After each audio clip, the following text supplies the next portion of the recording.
ആനക്കൊമ്പ് പിടിയുള്ള കത്തികൾ ഉപയോഗിച്ച് മാംസം അസ്ഥിയിൽ നിന്ന് വേർപെടുത്തി ദ്രുതഗതിയിൽ അവർ ഭക്ഷിച്ചു. അസ്ഥികഷ്ണങ്ങൾ കത്തിച്ചു കളഞ്ഞു.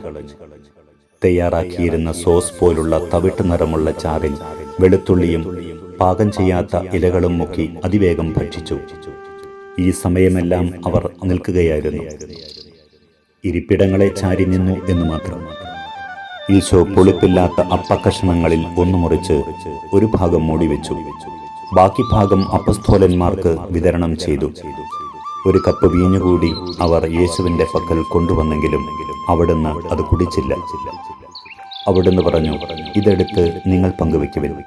എന്തെന്നാൽ എൻ്റെ പിതാവിൻ്റെ രാജ്യത്തിൽ നിങ്ങളോടൊത്ത് നവമായി ഇത് പാനം ചെയ്യുന്ന ദിവസം വരെ മുന്തിരിയുടെ ഈ ഫലത്തിൽ നിന്ന് ഞാൻ വീണ്ടും കുടിക്കുകയില്ല.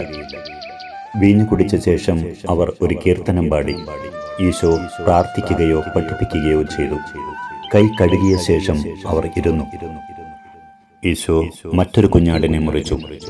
അങ്കണത്തിനടുത്തുള്ള കെട്ടിടത്തിലെ ഒരു മുറിയിൽ ഭക്ഷണത്തിനിരുന്ന ഭക്തസ്ത്രീകൾക്ക് അത് കൊണ്ടുപോയി കൊടുത്തു. അപ്പസ്തോലന്മാർ കുറച്ചുകൂടി പച്ചക്കറികളും പച്ചടിച്ചീരയും കടിച്ചു. ദിവ്യരക്ഷകന്റെ മുഖത്ത് മുമ്പൊരിക്കലും കാണാത്തത്ര സ്വച്ഛതയും ഏകാഗ്രതയും പ്രതിഫലിച്ചു. ഉത്കണ്ഠകളെല്ലാം മറക്കാൻ അപ്പസ്തോലന്മാരോട് അവിടുന്ന് ആവശ്യപ്പെട്ടു. ഭക്തസ്ത്രീകളോടൊപ്പം ഭക്ഷണത്തിനിരുന്ന പരിശുദ്ധ കന്യകയുടെ മുഖഭാവം സ്വച്ഛവും ശാന്തവുമായിരുന്നു. ഭക്തസ്ത്രീകൾ അവരുടെ ശിരോവസ്ത്രത്തിൽ പിടിച്ച് സംസാരിക്കാൻ അവളെ പ്രേരിപ്പിച്ചു. മറിയത്തിന്റെ തിരിഞ്ഞുനോട്ടം പോലും ഹൃദ്യമായ ആത്മീയ നിയന്ത്രണവും ശാന്തിയും പ്രതിഫലിപ്പിക്കുന്നതായിരുന്നു. ഏതാനും നിമിഷങ്ങൾ ഈശോ സ്നേഹത്തോടെ ശാന്തമായി ശിഷ്യന്മാരോട് സംസാരിച്ചു. അല്പം കഴിഞ്ഞപ്പോൾ അവിടുത്തെ മുഖത്ത് ഗൗരവം നിഴലിച്ചു. അവിടുന്ന് പറഞ്ഞു, സത്യം സത്യമായി ഞാൻ നിങ്ങളോട് പറയുന്നു, നിങ്ങളിൽ ഒരുവൻ എന്നെ ഒറ്റിക്കൊടുക്കും. എന്നോടുകൂടെ പാത്രത്തിൽ കൈമുക്കുന്നവൻ. ഒരു പാത്രത്തിൽ മാത്രം വെച്ചിരുന്ന പച്ചടിച്ചീര അടുത്തിരുന്ന ശിഷ്യന്മാർക്ക് ഈശോ വിതരണം ചെയ്തു. മറ്റുള്ളവർക്ക് അത് വിതരണം ചെയ്യാനുള്ള ചുമതല ഏകദേശം തനിക്കെതിരായി ഇരുന്ന യൂദാസിനെ ഏൽപ്പിച്ചു. ഒറ്റുകാരനെ പറ്റി ഈശോ പറഞ്ഞ വാക്കുകൾ അപ്പസ്തോലന്മാരിലെല്ലാവരിലും ഭീതിയുളവാക്കി. എന്നോടുകൂടി പാത്രത്തിൽ കൈമുക്കുന്നവൻ എന്നതിനർത്ഥം എന്നോടുകൂടി ഭക്ഷിക്കുകയും പാനം ചെയ്യുകയും ചെയ്യുന്ന 12 പേരിൽ ഒരുവൻ, അഥവാ ആരോടുകൂടി അവൻ അപ്പം ഭക്ഷിക്കുന്നുവോ അവരിൽ ഒരുവൻ എന്നാണ്. ഈ വാക്കുകൾ കൊണ്ട് അവിടുന്ന് യൂദാസിനെ കൃത്യമായി മറ്റുള്ളവർക്ക് ചൂണ്ടിക്കാണിച്ചു കൊടുത്തില്ല.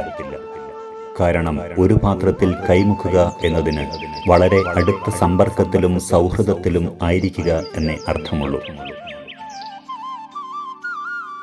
എങ്കിലും യൂദാസിന് ഒരു മുന്നറിയിപ്പ് നൽകാൻ അവിടുന്ന് ആഗ്രഹിച്ചു. അതിനാൽ പച്ചടിച്ചീര വിതരണം ചെയ്യാൻ വേണ്ടി യൂദാസ് യേശുവിനോടൊത്ത് ഒരേ പാത്രത്തിൽ യഥാർത്ഥത്തിൽ കൈമുക്കിയിരുന്ന അവസരത്തിലാണ് അവിടുന്ന് ഇത് പറഞ്ഞത്. ഈശോ തുടർന്നു, മനുഷ്യപുത്രൻ തന്നെക്കുറിച്ച് എഴുതപ്പെട്ടിരിക്കുന്നത് പോലെ പോകുന്നു. എന്നാൽ മനുഷ്യപുത്രൻ ആരാൽ ഒറ്റിക്കൊടുക്കപ്പെടുന്നുവോ ആ മനുഷ്യന് നാശം.